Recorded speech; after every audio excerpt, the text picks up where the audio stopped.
노후 준비하면 자금 마련을 어떻게 할 것인가를 가장 먼저 고민하게 마련인데요. 네. 사실 더 중요한 건 지출 관리라고 합니다. 네, 맞습니다. 이 젊은 시절의 소비 규모대로 생활한다면 좀 곤란하다는 얘기인데요. 작은 소비로 돌아가자라고 주장하는 분들이 많아지고 있다고 합니다. 더 자세한 내용 한국은퇴연구소 우재룡 수장님과 함께 나눠보도록 하겠습니다. 어서 오세요. 네, 안녕하십니까? 네, 안녕하세요. 네. 우선 노후 자금에 대한 오해부터 풀어보겠습니다. 네. 보통 이제 은퇴 자금 그러면 몇억 원이 필요하다 이런 이야기들을 많이 하는데 네. 우리가 이 시간을 통해서 이제 이야기하면서 조금 과장된 면이 있다 이렇게 이야기를 많이 나눴었거든요. 네. 어떻게 보세요? 네, 우리가 노후 자금을 계산할 때는 놓치는 것이 많거든요. 국민연금, 퇴직연금, 개인연금을 빼는 데다가 주택연금도 감안하지 않습니다. 그러다 보니까 자연스럽게 과다 계산되는 경향이 있죠. 투자 수익률, 물가 상승률, 미래의 전망, 이게 거의 불가능한데 네. 마치 예측 가능한 것처럼 계산을 하고요.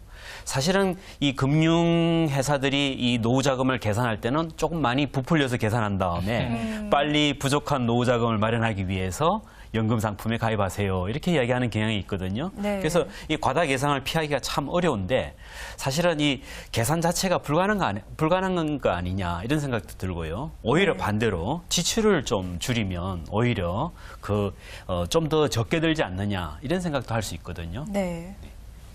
그러면 과연 얼마가 적당한지 이 계산하는 방법도 어려운데 어떻게 하면 좋을까요? 지금 우리나라에서 일어나고 있는 논의는 너무 형식적입니다. 노후에 뭐 200이 필요하다, 300이 필요하다, 뭐 이런 식의 이야기는 소모적인 것 같아요. 네. 개인마다 생활의 상황이 다 다르고요. 그렇죠. 삶의 태도가 다 다르고, 건강 상태가 다르고, 그다음에 사는 지역과 원하는 삶의 모습이 다 다른데 어떻게 이렇게 획일적으로 계산할 수 있는지 참 궁금한 것 같습니다. 사실은 계산이 거의 불가능한 거 아닌가, 무리하게 계산하는 거 아닌가 하는 생각이 듭니다. 네.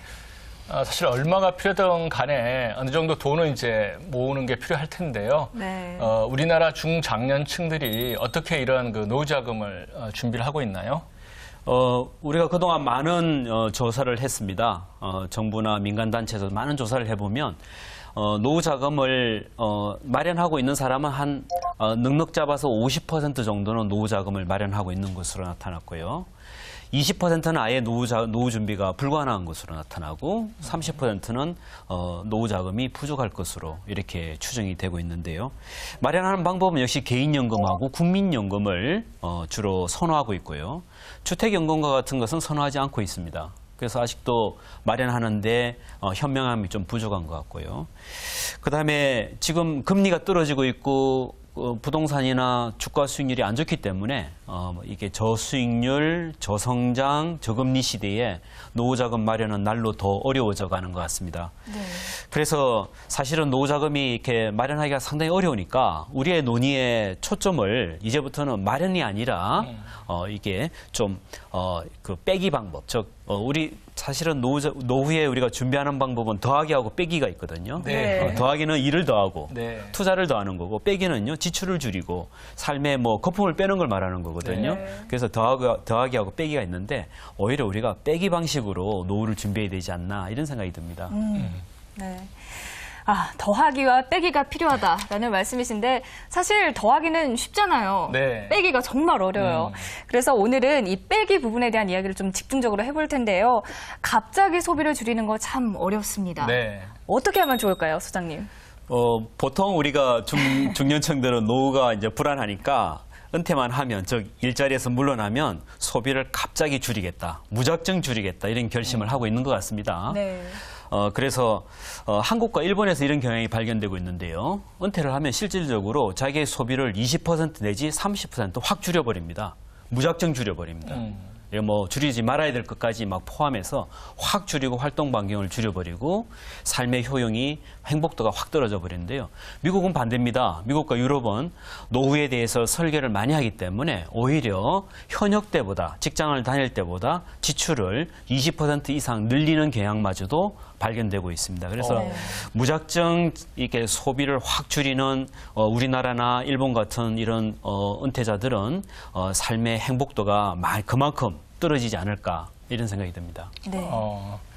사실 그 소비를 줄이는 것도 현명한 방법이 있을 것 같아요. 네. 그런데 이제 걱정은 돈을 덜 쓰면 그만큼 우리 삶의 질이 떨어지지 않는가 하는 그런 우려가 좀 있거든요. 네. 이 점은 어떻게 보세요? 그래서 현명하게 줄여야 됩니다. 그래서 줄일 건 줄이고요. 사실 더 늘릴 건 늘려야 되겠죠. 그래서 현명하게 줄이는 것 중에 대표적인 게 과소비를 줄이는데요. 부동산의 과소비가 매우 심각합니다. 그래서 부동산의 과소비를 줄여야 됩니다. 저희는 네. 20대, 30대, 40대를 향해서 나이가 들면 들수록 주택의 규모를 키워가려고 하는 생각을 갖고 있거든요. 네. 그래서 은퇴를 해야 비로소 그때부터 이제 줄이기 시작하는데요. 그 줄이는 속도가 빠르질 않습니다. 적어도 30평 이상은 살아야 된다. 뭐 이런 식의 굉장히 큰 소비를 하고 있고요. 그다음에 자기가 생산하는 방법을 좀 채택하면 생활비가 줄게 됩니다. 네. 그러니까 베란다라든지 도시에서 텃밭을 가꾼다든지 주말 농장을 한다든지 하는 도시농업 이런 것들을 통해서 오히려 또 비용을 줄일 수가 있고요. 네. 자동차 운행 비용이나 좀 불필요한 여행, 그다음에 경조사 비용 이런 것들 줄일 거 참 많습니다. 네. 우리의 잘못된 생각으로 인해서 불필요한 지출이 많기 때문에 이런 걸 줄여야 되는데요. 이런 불필요한 지출을 줄이려면 삶의 목표가 명확해야 됩니다. 어떤 인간관계, 어떤 삶의 스타일을 취할지를 정하고 그다음에 그에 따른 비용을 측정을 해야 되는데 네. 우리는 통상 그냥 삶의 목표가 명확치 않거든요. 제가 지난주에 중장년들이 모인 모임에 가서 강연을 한 적이 있습니다. 네. 한 50여 명 모였는데요. 다 회사에 다니는 분들이에요. 50대 중반인데. 근데 삶의 목표를 가진 사람은 거의 보지를 못했습니다. 은퇴 후에 어디 가서 누구와 무엇을 어떻게 하며 살아갈지에 대한 명확한 계획을 갖고 있는 사람은 거의 없었습니다. 그래서 제가 오히려 반문을 했죠. 다 기업에 계시니까 기업은 연간 단위로 사업계획을 세웁니다. 그 네. 사업계획이 없는 기업은 있을 수가 없죠. 예산을 세우고 할 일을 세우는데 자기 삶에 있어서는 계획이 없는 거예요. 이거 얼마나 이게 무모한 일이고 넌센스냐고 제가 오히려 반문을 했거든요. 네. 그래서 현명한 소비 줄이기는 이렇게 삶의 목표가 있어야 가능한 것 같습니다. 네. 네. 또 한 가지 중장년층들이 가장 많이 쓰게 되는 이 소비 분야 중에 하나가 바로 자녀 관련 지출인 것 같아요. 그래서 자녀들에게 들어가는 이 돈을 줄이기는 굉장히 쉽지 않을 것 같은데 이 부분은 어떻게 하면 좋을까요? 저도 중장년층들을 만나보면 은퇴 후에 가장 부담스러운 게 자녀 학자금과 결혼자금이라고 합니다. 네. 그래서 그런 논리 자체가 우리 사회를 짓누르고 있는데요. 최근에 제가 미국에서 온 분을 만났는데요. 미국에서 온 분이 한국 대학생들의 행동을 보고 깜짝 놀라더라고요. 화장품값, 그다음에 커피값, 그다음에 그 지출하는 그 핸드폰이라든지 지출하는 거, 옷 입은 거 이거 보고 깜짝 놀라면서 이 많은 이렇게 돈을 많이 쓰는 이유가 어디 있냐는 거예요. 그래서 제가 농담으로 아버지의 호주머니에서 나온다 이랬습니다. 네. 세계적으로 우리나라 대학생들은 지출이 너무 많고요. 부모한테 완전히 의존하는데 그 의존하는 비율이 점점 커지는 것 같습니다. 네. 더구나요. 결혼에 있어서의 비용도 부모에게 의존을 굉장히 크게 하죠. 전세금을 얻는다, 예식장을 막 호텔형으로 럭셔리하게 하고 이런 경향이 점점 강해지는데요. 이거는 정말 우리나라만의 큰 문제입니다. 네. 작은 결혼식, 주례가 없는 결혼식, 이런 정말 행복한 삶을 살 수 있도록 노력을 해야 되는데 왜 젊은 사람들이 부모의 노후 자금까지 소진시켜가면서 이렇게까지 무모하게 남들 눈에 비치는 자기의 삶을 사는지 정말 안타까운데요. 이 대학교육협의회에서 최근에 조사한 바에 따르면 대학생들이 졸업하는데 6년이 걸린답니다. 네. 평균. 그러니까 교환학생 갔다 오죠, 어학연수하죠, 취업 준비하죠. 졸업을 안 하는 겁니다. 지나치게 많은 비용을 지금 쓰고 있는 거죠. 그래서 자녀 관련 비용을 줄이는 방법은요. 자녀하고 대화를 하셔야 됩니다. 아빠의 노후 상태, 부모의 노후 상태가 어떻다는 거를 엄마 아빠의 노후 상태를 정확하게 이야기하고 자녀가 그 상태를 알아야 가져가는 돈이 적어지거든요. 네. 본인도 노력을 할 거 아니겠습니까? 그래서 줄여야 되고요. 또 하나 우리가 충분히 줄일 수 있는 게 경조사비입니다. 그리고 이제 결혼식이라든지 장례식에 가서 이렇게 경조사를 굉장히 많이 하는데 네. 사실 저는 제 친구들 사이에서 경조사를 안 하기로 유명한 사람입니다. 저는 안 받고 안 주겠다. 그리고 그 시간 낭비를 줄이겠다 하면서 저는 거의 가지를 않습니다. 네. 그래서 외국처럼요. 아는 사람만 모아서 사실 아는 사람만 모아도 100명이 넘습니다. 네. 그렇죠. 결혼식 할 때 보면요. 네. 그래서 아는 사람들만 모여서 좀 이렇게 소박하게 하는 그런 경조사 문화가 일어났으면 하고요. 그러면 비용이 줄면서 자연스럽게 현명한 지출 관리가 되지 않을까 생각이 됩니다. 네. 네.